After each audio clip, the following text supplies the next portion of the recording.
Qui ont voulu faire mal à l'artiste parce qu'ils sont habitués peut-être de faire mal aux gens et puis c'était le tour du King pour le monter baloba qui fallait le solo qu'il fallait pour pas bengani prochainement parce qu'il y a qui les nets ou est-ce qu'il y a un bon moment pour le monter je pense que c'est bien ils ont la forme mais pas la forme vol donc voilà moi minimum de respect pour l'artiste et puis minimum de respect pour son staff où il va payer sa confiance en retour on peut avoir une confiance mais c'est base à l'ensemble donc je pense que c'est pas les moments qu'il fallait pour pouvoir venir faire des chantages bien à cause ça va et puis qui s'engagent tout ça c'est-à-dire non c'est pas les moments vous voyez il y a des gens qui se disent qu'il a fallu autant pour la montre belle oui c'est un artiste professionnel. Oui, on va. Bon, c'était l'argent qui était récupéré là-bas. Les bons par rapport à la contrat et tout ça. Mais pas par rapport à contrat. Non, moi je ne voulais pas dire qu'il n'est pas produit, mais par rapport à contrat. Les bons et puis montrer déjà tout bien soyez qui il fallait pour pas c'est un artiste moi africain. Et là tu vas montrer la loi bisoté comme va montrer moi ordinaire loi Joseph Angate il va montrer c'est quelqu'un qui donne la classe c'est un modèle les lots pour la jeunesse congolaise et puis jeunesse africaine ça dure comme ça va tout ça là tu montres à $100,000 ou 50 ou 57 ou 60 000 euros voilà c'est tout qui va bijou ça délire donc voilà au moins quitter sa maison, aller à l'aéroport, arriver à Kisangani, arriver à le lobby, et puis peut-être un peu moins rendez-vous. Tout était planifié. Arriver là-bas, où on a un concert, où on voit Kinshasa, où on a un Kin, où on a un deuxième concert. C'est pareil avec accessoires. C'est pareil. Pourquoi les gens n'arrivent pas à comprendre que notre Trump, il a fallu pour ne pas faire des choses comme tout le monde. Je pense à ça qui a l'air d'un hôtel, tout le monde était là. Le propriétaire hôtel à Kiwana.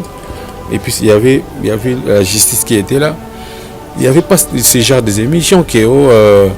Et puis dans Simam, comme on a eu, pendant que les enquêtes c'est fait. Et après, le bateau va habiter avec assuré sécurité, machin. Tout ça, ça traité fallu d'escrocs, de mouibi, alia bambon abatou, akima bambon aba producteur, machin. Quand tout ça bino boyoka, on ça la bino ndengenini. Réponds avec ton cœur en basi. Et c'est pédé ça quand même bateau tout bon. Pour Moutaz là que Aza il est égoïste. Mais il faut les camions la force. Tout Moutaz a un pouvoir, tant sur calé bino. Il faut le connaître la force. Mais comme il n'accepte même pas qu'il est le king. Bon, à égoïste, il y a une application où il fallait pour pas un jour. À un jour, tout le monde peine. Na va vie na bango ba télécharger l'application na qui pas quand kokolo. Na Frima fallait pour il est nominé na Frima Award. Il est le seul Congolais. Ça fait au moins 4 ans, on a 3 ans successifs. On a nominé la Frima na Beach Award. Il est toujours seul. On a besoin de ces innocents là. Les gays, les gaz fabulous, les garçons fort gaz fabulous. On a besoin de tous ces mondes-là.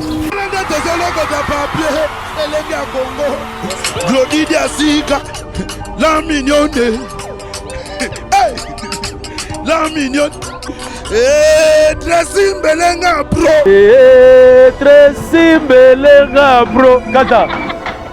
C'est un concept pour vraiment apprendre à chuchoter votre peau. La peau a besoin de la communication. La peau, elle n'a pas besoin d'être négligée. Chez Grâce Beauté Cosmétique Paris, nous travaillons pour la restauration de la peau. Nous sommes là, on confectionne des produits cosmétiques pour la peau mate, la peau métisse, pour les enfants, pour les hommes, pour les femmes, aussi pour les femmes enceintes. Quand vous arrivez chez Grâce Beauté Cosmétique Paris, posez vos bagages. On s'occupe de tout, on s'occupe de la restauration, on s'occupe de comment vous allez communiquer avec votre peau en toute sérénité. Ah, une plante verte d'Amazonia. Si vous avez des soucis de votre peau, vous voulez une meilleure retraite pour votre peau, vous voulez avoir le langage de la peau, venez chez Grâce Beauté Cosmétique Paris. N'hésitez pas, contactez-nous sur notre WhatsApp au 0033 6 23 22 73. Toute l'équipe Grâce Beauté seront à votre service. Allô? Ngaya wa santé eza misunga? Ah! Hey, okatelinga lingala pour na santé mwana. Mon fils, pour ma santé, misunga? Ah! Okatelinga lingala. Bandeko, misunga ezali kokatela mutu lingala te. Ezali mutuelle de santé. Oyo epesameli na batu nyonso. Employé to non employé, mutu nyonso oyo akoki kaka ko contribuer na mbongo mukie na fin du mois po ete mokolo akobela misunga ezwa soin na ye na ba hôpitaux nyonso ya minene ya République démocratique du Congo. Soki maladi na yo bakoki ko traiter yango awa na Congo te, misunga akozwa charge na yo okende kozwa soin na bamboka lokola Afrique du Sud, Turquie, Suède, Russie, to Inde. Kala mingi te na bamboka misusu. Soki mutu oyo misunga ezwaki charge na ye mpo na baswin, nzambe akamati molimo na ye, misunga akosokipe na mort na corbillard. Ate bandeko bazali libanda bakoki koadere bandeko na bango awa na Congo po ete bazwaka soin awa na mbongo bango bazali kofuta. Na misunga, ta santé c'est ta vie. Nzambe tolobate Filokoboy, tolobate Nzambe yo Otani Ozoluleka bato yayo bakoki kokoma bongo na pomade awa toza na pomade awa toza ngai mwasi na ngai okuma olingi osomba pomade naturelle awa toza en ligne www.awatoza. Soit appelez au numéro 00 33 75 11 10 975. Bonne adresse, Yakusomba Pomade Awatoza, 70 rue Marcadet, 18e arrondissement, métro Marcadet, ligne 4. Pomade Awatoza, et Salamina Banambokaba Congolais, Nabantete Yamboka Congo, Bokeba Naburat. pour la COVID Sabamole, Mpende Sinapetolo, Sumba gamme ya pomade Awatoza, massé yango na baparti oyo mongi evimba. Sima ya 3 mois, on fait résultat. Fali! La pomade Awatoza, moi ça n'a pas connu là. Qui bokon? La pomade Awatoza. Bonjour, bonsoir fidèles de Lengia Congo, bienvenue dans votre émission qui est présentée par la vôtre Audrey Luzolo, la battante, la 3 fois sucrée Nabino. Voilà, Lengia Congo là, est là pour vous servir. En fait, je suis venue ici, on est à Limité, précisément. Ici c'est encore l'avenue sur l'avenue Équateur. Donc moko ya ba chanteur Obino Boyebi aza chanteur na F Virtime de Fali Ipupa, le monsieur qui est juste à mes côtés, là c'est monsieur Ambassi, Drosolana et de tout, sauf rien. Donc voilà, bien que à Kinshasa, la pression elle est un peu montée parce que par rapport à Maramba, IDPS et tout ça, gaz, les bois, kama, donc tout ça, donc c'est à pression encore énorme que vous ne pouvez même pas imaginer, mais le boulot nous appelle. On est obligé de vous servir Elenga Congo et ça toujours on a pour Nabino, salutation à couple Mbelenga, salutation à Rifram la douce bien ma grande sœur chérie José Kabemba, le vieux garde-robe, le numéro 1 de l'Amérique du Nord, Bambote Ebele Bambote Ebele, na pasteur Nara Joël Makoba et puis Georges Kinwani, Bambote Ebele. Déjà pour ne pas monopoliser la parole, je passe un bonjour à mon invité. Bonjour Ambassi.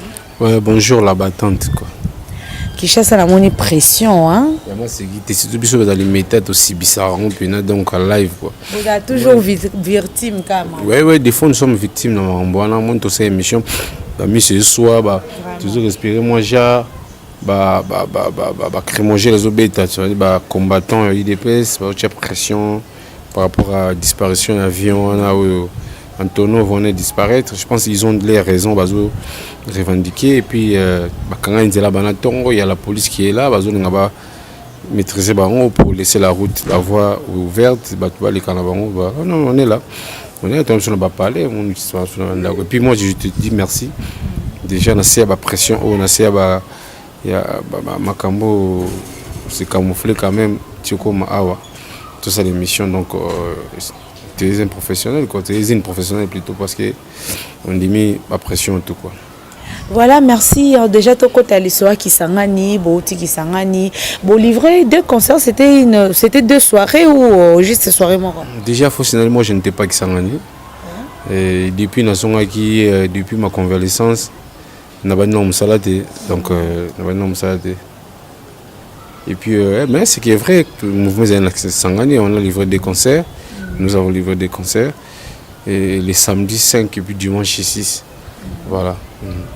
Voilà déjà aux membres moko et à F victime bien que aux alaïna qui s'anganité à l'endroit au but n'abi que oyebi maramtu et c'est pas ça qui n'a qui s'angani voilà déjà tobi que fali azala qui victime ya vol na kisangani bayiba qui est babijou parce que yango eza actualité. J'aimerais bien qu'on reste là, qu'on puisse beaucoup plus parler de mamba ya kisangani wana et puis ba rumeur ezo lobama tout autour ya artiste munene biso tout olinga mingi azala qui victime ya vol na kisangani déjà te déplorer qui comportement wana et c'est pas ça qui kuna un mot déjà par rapport à ça et puis lobana bato mais quand peut éclaircir bateau de quoi il s'agissait parce que bien qu'aux a quitté mais tu es quand même au courant.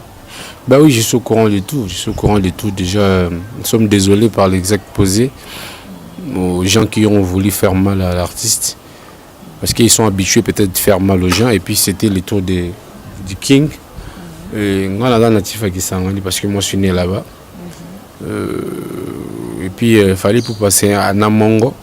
Moi aussi je suis à Namongo déjà. C'est que nos oncles, parce que bien avant oncle, peut-être que va salir biso ka Sony parce que la province na biso les chingapena na Botamakuna na hôpital la Croix-Rouge et puis na Vanda on a Makiso, j'ai mes tantes là-bas, j'ai mes oncles là-bas, mes cousins, mes neveux, mes nièces, donc j'ai une grande famille là-bas. Et puis c'était un regret pour moi, qui malade, qui disponibilité au Québec. Je voulais vraiment profiter, voir la famille. Donc il y a mes frères qui sont là-bas, ou peut-être soit moi malade, tout ça, il fallait peut-être qu'on rende moi visite vite fait. Bon, ça n'a pas tenu, par rapport aussi à ma santé. Mais l'activement n'est pas encouragé. Parce que vous voyez, il fallait pour pas tout son temps, la carrière naïe, travailler d'arrache-pied. Pour qu'il a s'en procurer, n'a pas bien naïe au hasard dans le monde et que les bungi, tout ça, tu vois, on va pas être pour ça quoi. Attendez, on a faut toujours qu'on condamne, tout à la pour y monter, voilà.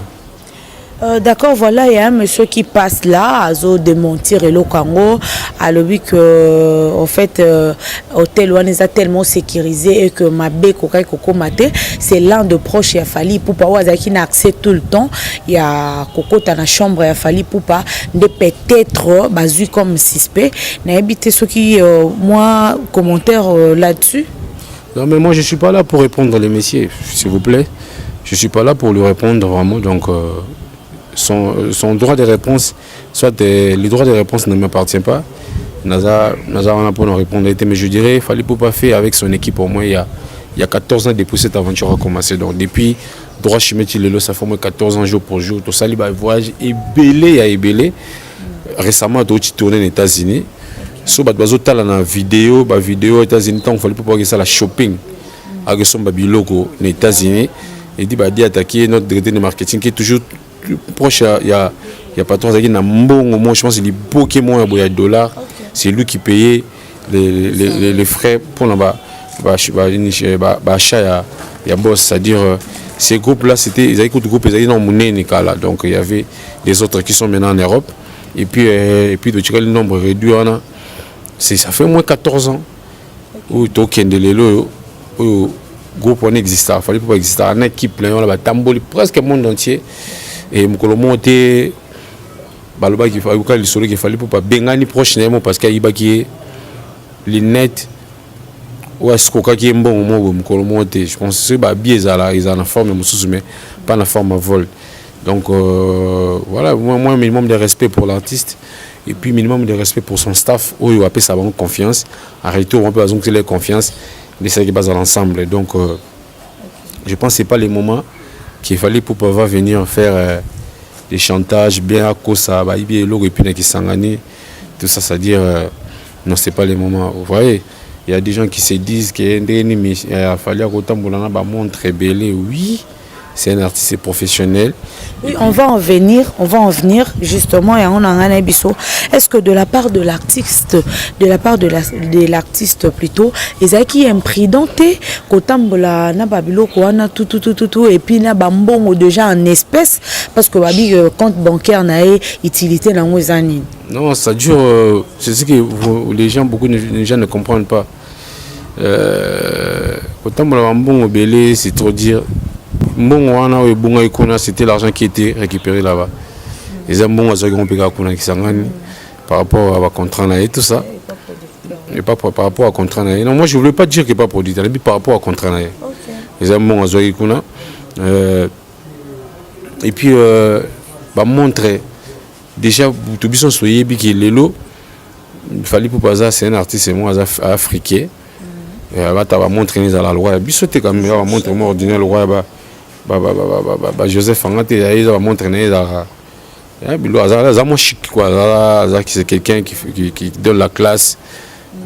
C'est un modèle pour la jeunesse congolaise et puis jeunesse africaine. Ça dure comme ça tout ça là tu montres à $100,000 ou 50 ou 57 ou 60 000 euros. Voilà, c'est tout qui va bijou appelé délire. Donc voilà, au moment quitter sa maison, aller à l'aéroport, arriver à Kisangani. Et puis peut-être un peu moins rendez-vous. Tout était planifié. Avec les lamba, où on a un concert, où on a Kinshasa, où on a un Kin, où on a un deuxième concert. C'est pareil avec accessoires. C'est pareil. Pourquoi les gens n'arrivent pas à comprendre que notre Trump, il a fallu pour ne pas faire des choses comme tout le monde. Donc ça dit tant à classer lamba, on a un concert il y a samedi. Où on a dimanche, où on a attendu dans qui s'engagent, où on a retourné pour Kinshasa. C'est pareil avec les objets. Donc les nets, on a un concert tel, chapeau on a concert tel, montre pareil, avec des gourmettes et des chaînettes. C'est comme ça. Parce que il faut un mouvement qui sont fallu pour ça. Mais là, elle m'a aussi maï mon robot. Il y a là. Les normal. Société attends, on peut faire la publicité, mais c'est normal.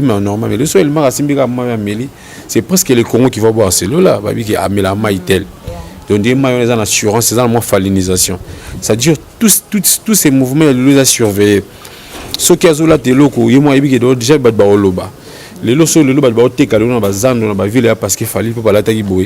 Chinois, sali, les gens qui ne peuvent pas se retrouver. Donc, ça dit. Aujourd'hui, tous ces mouvements, ils allaient surveiller. Et puis, c'est la chef faire tempo yo lo bagé pourquoi même va montrer belé. À ça la ndenge, à ça la rendez-vous na public n'était parce que pour quelqu'un on le va non. Et ça m'a commis. Je pense moto oyo ayibi biloko wana yem ta yebe ki yiba il m'a yeba était ki ba yiba. Et puis tant maman bonga qui je pense ça qui alerte dans l'hôtel, tout le monde était là. La propriétaire hôtel à Kiwana. Et puis il y avait la justice qui était là. Il n'y avait pas ce genre des émissions qui tu vois. Et puis dans Simam comme on a eu, pendant que les enquêtes c'est fait, et après les batoubaïs va habiter avec assurer sécurité machin. Non, il faut quand même tout tirer à l'artiste. On a suivi des émissions, il y a même des gens qui parlent mal, qui traitent même mon boss des voleurs, d'un escroc.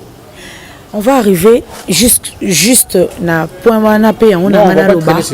Oui, on traîne pas là, en fait on met l'entre parenthèses par rapport à ça. Si j'ai c'est le scam parce que là on va pas se voiler la face hein. Autant à combo donc voilà et comprenez-moi bagazo non supportant et puis massasi et zobeta donc ça me stresse un peu là. Voilà par rapport il y a c'est le scam tomoni auto sala ba voice moko atindeli un de ses proches peut-être je sais pas ce qui est tout à pandi ba voice wana ou bien à sala qui ont exprès parce que biso tout au ka ba voice to ko se voiler face tête au bomba kombo na été c'est là tout ça ba voice a traité fali de d'escrocs des muibi alia bambonga ba tout akima bambonga ba producteur machin quand tout ça bino boyoka ngo sala bino ndenge nini réponds avec ton cœur en basi pour et ça quand même bateau tout bon. Nous on a toujours répondu avec nos cœurs. Moi déjà je réponds toujours avec mon cœur parce que à propos de notre émission tout on a tenir ils ont engagé des profils ils ont engagé personnalité je pense déjà pour répondre le monsieur bon on a une équipe qui patron en face souffrir bon c'est donc c'est le problème d'être numéro 1 c'est ça. C'est le problème d'être numéro 1. Quand tu es numéro 1, ça veut dire que tout le monde va s'attaquer avec toi. Michael Jackson passe souvent aux États-Unis. Hein? Ça dit que Michael Jackson en a origné, a commis pédophile, ou a saliboyé, ou a saliboyé. Si à ce que Michael Jackson a fait milliardaire, a fait millionnaire. Donc il souffrait de ça. Et puis, patron Langa Lelo, c'est le problème d'être numéro 1. Voilà le problème d'être numéro 1, simplement. Voilà, donc lui, le gars, il avait des preuves que le patron a escroc, Amela Batbambongo, mais avant, pourquoi il n'a pas dit ça? Est-ce qu'il n'y a pas moyen, Basi, il y a comme un peu qu'on faire taire Babilo, qu'on a plus que oui, qu'il fallait pour pas le numéro 1, mais quand même, ils ont sali un peu réputation, il faut quand même qu'on soit moins précaution par rapport à ça, Babilo Belané, continuer tiquant. Et sali réputation était. Vous savez, tout ça, c'est aujourd'hui. Il fallait pas partir tout le monde en justice. Binoka presse, n'importe quoi. Comme sous sujet, deuxième sujet. Je pense pour la biso tout ça, qui pas encore les applications, oh il fallait pas partir un jour. À jour, tout ma peine. Na va vie na bango télécharger l'application na qui pas quand kokolo. Et puis bazo autambola nango, bazo vivre nango, c'est-à-dire pour nous ça va pas nous faire du mal. Ça va pas nous faire du mal. Pourquoi ça va pas nous faire du mal? Parce que nous sommes habitués à ça. En tout cas, après un moment donné, nous sommes habitués. Parce que ça fait chaque jour. Ça fait au moins 13 ou 14 ans aujourd'hui. Les gens disent de n'importe quoi pour Fali, pour pas tout ça. Toutes ces personnes-là, maman, ils carrière. Ils ont leur famille. Ils ont leur groupe. Ils ont leur vie. Ils ont à côté pour suivre la vie de Fali Poupa. Il y a un habit que patron a fait souffrir. Bon, être numéro 1. Dans le pays, le roi, la RDC, l'Afrique, il faut souffrir dans le Bongo. Simplement, on a pris cet exemple que Michael Jackson souffrait de ça. Le Michael Jackson a vite, mais comment on a un problème, on a 50 Cent et tout ça. Mais Michael Jackson n'est plus en vie. Donc ça dit qu'aux la numéro 1, il faut souffrir dans le Bongo. Simplement. Regardez, c'est Léonine, c'est Léomoni, Maramozo, ça, ils ont bien dit, ah, mon col le roi est. Ayebi kende tanga lobi bongo ngano to beta li solo boy elengi nango yango wana ya omoni ngala ko kota na ba détail wana te mondo tuni boy kaso mondo tuni boy elengi nango ka yango wana OK elengi nango yango wana l'autre fois na saka émission moko il pas le cas na ba TV pour le bakiro el mara tindinga na critiquer non moi j'étais vraiment à la maison na bino na talanze monaye une façon de lui donner mon apport. C'est-à-dire que quand j'ai regardé sa chanson, ils ont écouté récemment sorti. Dans mon nom, il y a 13 000 vies. J'ai dit, oh, mon vieux, toi tu passes le temps pour injurer les gens. En même temps, des émissions où ça a polémique, comme on a 60 000 vies, mais tu as une chanson qui a fait au moins 3 mois, combien de mois, il a 13 000 vies, tout ça. Il a fait des émissions, et puis,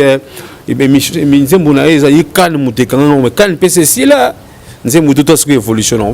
Tu vois, il doit rester dans son art. Mais Babylone retour le bano qui peut ça que quand d'abord les cassos au démarrage. Tu mets ta polo si Dieu nous prête la vie et les 28 festival. Apporter Apollo festival. On a ça dit les gens ne comprennent pas. On a dévoilé le festival est allé vitrine. OK. Oh, il était carapé par artiste. Et puis, le festival, comme ça, au Canada, festival Moko. On a fait 15 concerts, et puis festival Moko, on a Afrofest. Ils sont à Toronto. Festival Afrofest, c'est un festival où il y a des noirs, des afro noirs, des jamaïcains, des noirs dans le monde. Le festival, on a exposé, il faut un apport. Parce qu'il faut publier où il y a des nani où ils vont présenter, vous voyez. Bah festival les alaka tu vois comme festival. Na habité so bah tout ba maïl ko la so ba définir qu'est-ce qui est festival, ba définir en gros. Vous voyez? Donc bah festival tout que no bétané bah festival ba JT. Ngako tu ponanga c'est le grand, c'est parmi les plus grands podiums que je prestais dans ma vie. Donc bah tu ne vas comprendre la raté voilà. Et puis qu'est-ce que je peux encore ajouter? Biso lelo oyo logiquement surtout tout vandi penato que tout chapena les points sur les i. On n'a même pas une minute avant de discuter à un moment donné voilà. Au moment où une minute on va discuter parce que nous avons notre king qui a son royaume et biso lelo tout ça banga lelo na prince Russell. Donc on a kata ni na biso voilà. Voilà. Donc on souffre na bagaza. À mon émission ne bagaz bo. Lobi na on son zamba pambolio vraiment. Ba de balo ki osalini. Osali quoi? Voilà. On a salé émission na sa souffrance ya crémogel bo donc voilà même quand on souffre surtout nous on malade donc en bref. D'accord, toi j'étais na question oyo. Parlant de Fally pour pendant obikeye kaki para kokolo. Mais obike na ta équipe émission mo boina ba commentaire nango bat babia Fally aloba ya za kaki para kokolo akipara batu mususu te. Mais hier en fait soka monika mutu mo azo na gaz mutu mo azo na pression a flash à moi un mois 2 mots de to moni auto rep auto balikamo par rapport à Innocent Balume polémique auto babi non tant bango ba osala tant bango bazo bima na monde la musique ba mela bati en fait biso de to bimaka na monde la musique kala tant ba mela na bati et tout ça moi je t'informe à Luba pas de en fait na émission par moyen exactement dans l'action c'était juste une manière peut-être à faire passer un message oui si on a réfléchi c'est en Audrey si on a réfléchi on dirait il y a une chose où il est dans YouTube. Bon, nous, les youtubeurs, ils ne vivre dans YouTube. Ils sont à Singapour et ils jouent ça bien. On dirait que les artistes, comment on sonne dans fanatique. Chico, tellement elle m'a fanatique et bien comment on manipule ticket. Elle m'a comment tu n'as plus fanatique. Ça dit ça. Fanatique moi ça les commentaires moi na YouTube na page tout na émission moko artiste na tanyango lobi ayo répondre les commentaires voilà de ne pas s'adresser na Fally non je pense aujourd'hui nous on n'a pas ce temps là et puis Fally pour pas grand culé culé Russell culé avec na ba galon toi en lango banga te ba petit boya mikolo ba gaz ma wete ba Innocent Balume ba botole ki le king wana il faut bazala non kubuta king na problème te il faut travailler le Fally pour ça Fally pour ça tout le ba c'est ba mona ki cible faut à la Fally pour parce qu'il a bossé azaka yemo artiste congolais toi tal na artiste congolais mais mona ki les solo na ebeta ma ming si les gens que le cible c'est lui parce qu'il a bossé. Bah, tout innocent, il fait bien son travail. Il vient de sortir un son là, ça va, ça marche bien. Bon, mais il y a une polémique. Bisous, il y a une polémique, Innocent Balume, Innocent Balume. Les noms aujourd'hui, le problème est Innocent B. Comme tu es sama musique na biso, ya ko ta 12e ko na ta tozo kangwa. Comme Innocent Balume. Est-ce que o ya kombo na famille, mais les noms Innocent B, muta pesa yango za Fally popa. Tu vois, il annonce bi. Tu vois, ça c'est le locomboné, le succès. C'est lui qui a donné ça, c'est Fally Ipupa. Artiste congolais, il bosse à présenter un public. Artiste congolais, il bosse à ça, il fait une Fally Ipupa. Nous, on n'a pas ce temps-là. Bisous de PC, bah tu bélis les lots, opportunité. Même si par correspondance, bah tu bélis bah opportunité. Et même Fally Ipupa. Attends, bah bazolo bah t'es na mikolo na ba na miki. On a besoin. Mon il est là. Na Frima Fally Ipupa il est nominé na Frima Award. Il est le seul Congolais. Ça fait au moins 4 ans, on soit 3 ans successifs. À la nominé na Frima na Beach Award. Il est toujours seul. On a besoin de ces innocents là, les gays, les gaz fabulous, les garçons fort gaz fabulous. On a besoin de tous ces mondes là. Parce que les Nigériens, les Ghanéens, on a besoin de tous ces noms-là pour accompagner les kings. Parce que les kings ont façonné Minguez. Surtout dans ça la polémique. Surtout ça non, Fally Ipupa, les lois ont ça la succession. alors ça la type mutu moi successeur na ye fallait pour bazo pesa le boko na mutu azo senga comme il a fait na ba innocent comme il avait fait na bandeko belé so sengié et qui boza microbe les a trotté, ça passe bien, donc moi je veux pas que beau tigapson à terrain wana ya ba polémique oyo en aucune seconde, soit dans aucune seconde tu vas nous raisonner que il faut que chaque artiste est moins calme, il faut marcher sur polémique pour fallait pour pas à la fallu il fallait aller à succès bato alinga bat baleka ete alinga bat bazana senaye alinga bat bazana senaye ya konzaka za likolo parce égoïsme ana nde ba musicien mingo baza jaloux ne balinga raté mais comment il alinga ka kozala ka à la hauteur est-ce que vraiment il a ces soucis là il a faire avancer pe ba jeune leader o bazo bima ba musicien musupe bazaza na wana pe o bazo entourer est-ce que ça vraiment souci à fallait pour passer challenger c'est un artiste des challenges to vandaka basala album motokos oui vite ça dit chaque album na te arumba moni innova ba style mo boy a innova makambo be ko bangisa batu musume ya salion ça dit tron wana yazo beta musique pour tikela muntu tron te c'est un artiste à challenge ça dit yazo beta pour que amataka pour pas quitter ça dit pose à la case égoïste pose à la case ça balinga pote il faut les kabatongo na force donc faut pas nous les kabatongo pour mutu à la que aza il est égoïste. Mais il faut les camions la force, tout le monde a un pouvoir, tout le monde a calé bino. Il faut les camions la force. Ah mais comme il n'accepte même pas qu'il est le king. Bon, c'est égoïste, il y a des kanga bon nanine. Azo fongé la bon jeté nandine. Hein? Pour muta kangelo je. Pour muta kangelo nzela mo faut les camions la force.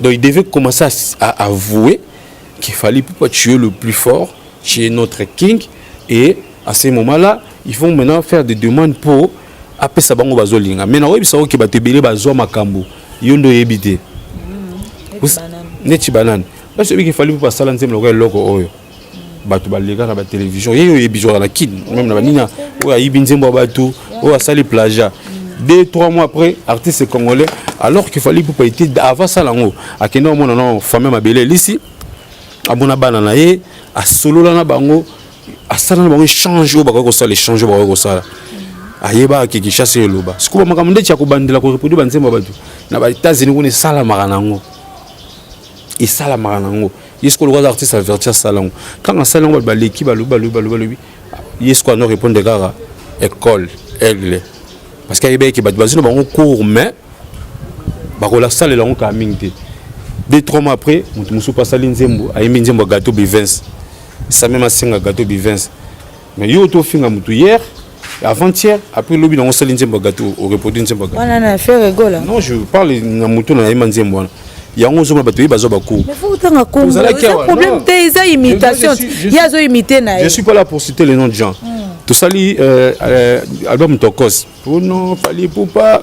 À Kimi musique à Rumba, à Kimi musique à Congo, comme Youpi, tout ça. Les autres, nous sommes pas un album international. Yango ko ba boko ba fungola GT wazo kanga bat wana za ko fungola GT oboya yango lobi osaleli yango jeunesse yango na ça dit tanga yaki azo kanga ba photo ba featuring ba telemina yango ba featuring ba photo bona boy lelo yango ba osalela te ka bo jango ba fungola yango ndeni. Voilà, nous sommes arrivés à la fin. Surtout côté Manabiso juste moi salam kaka. Moi salam et puis numéro à contact pour la tout vraiment la poste à atteindre en Basie déjà comment atteindre yo et puis un mot de la fin je sais que ma question nous ça satisfait quand même aux mal à l'aise hein bien émission qui Togos donc nous répondons quand la question on a une mission à répondre je pense à réponse des avis juste été toi Kosibiso toi le vérité non on a déjà sur la salle d'émission c'est bon déjà quoi commentaire à solo et ça conseil au muta pesanga to remarque au muta salanga ndela mona commentaire à solo parce que muta on a bagage chaque fois internet c'est comme sika au muta ça doit exposer penser na ye donc muta alinga ngata au komani akomaka mabe na ngati donc voilà et numéro contact ba tu passer une remarque trop que je passe pas mon numéro, naza fier, non, je suis pas fier, mais après un moment donné, il faut, à part aux artistes, nous avons des pères de famille, tout ça, on a besoin, non, je ne suis pas marié, on a besoin de respect, on a besoin de tout ça, on a besoin, moi, non, ça dit moi, minimum de respect dans le bas. Donc, on est des fois, on se numéro, on dirait ça, au PC, point de repère, mon pote Tumbaga, ou bien Boba Fingara. Mais aujourd'hui, on peut quand même faire ça. Donc, c'est les 089 78 71 490. 089 78 71 490, c'est mon numéro. Et le coup, émission faut 4 ans, vu que le climat ni mboga moja, ba mbote kana batutu balinga biso, batutu bazara bien nga, batutu ba sunga nga, parce que nyonso ba mbote. Donc, tout ça, émission sous gaz, donc, moyen de continuer les athées. Merci. En tout cas, merci beaucoup Nabatutu Balanda Elenga Congo. Comprenez-moi, aujourd'hui, je n'étais pas dans mon assiette. On a raisonné, on a parlé chez moi, parce que vraiment, à Kinshasa, non, la pression, là, ils ont maté tellement que, ils ont ça là, vraiment bien, ça stresse. Gaz, ils ont tellement makassi. Donc, déjà, na debi, comprenez-moi, on qui est un peu agité par rapport à Mamdon, ils ont s'est passé à voir. Mais après, bon, ça, Bassunga qui, ouais, maîtrise, et surtout que caméraman a vu ça grippé donc à souffrir émission moyen qui ne moulaye exacté donc na salika parce que na combien déjà de bandes à limiter vraiment comprenez il est tellement tragique on était obligé de faire même 30 ou 20 minutes pour na bino quand même beau CP là pour na biso peut quand même to baby saka temps inutilement prochainement so beau CP li na embassy beau CP li na dio ngana beau commentaire on va encore yo CP na ngwa ça to ba mi CP li on tenga déjà na mi CP li quoi. Vraiment. Prochainement, so c'est peli du sous bango, ABC biso même na ba commentaire, to ça la tout ozonga, to sous to interroger, to questionner, moko ya bino bolinga mingi ambasi, bambo tebele na José Kabemba, le numéro 1 de l'Amérique du Nord, vient nga alongola moi charge à parler. En tout cas, merci beaucoup mon vieux Chico Mawatu na Canada bambo. La charge à parler, on charge à parler alors. Tout ça, oui, tout ça. Viens dans la papi matala, matos, les miroirs, les boss. Taros. Voilà, Toros. Au revoir. Bye, à la prochaine.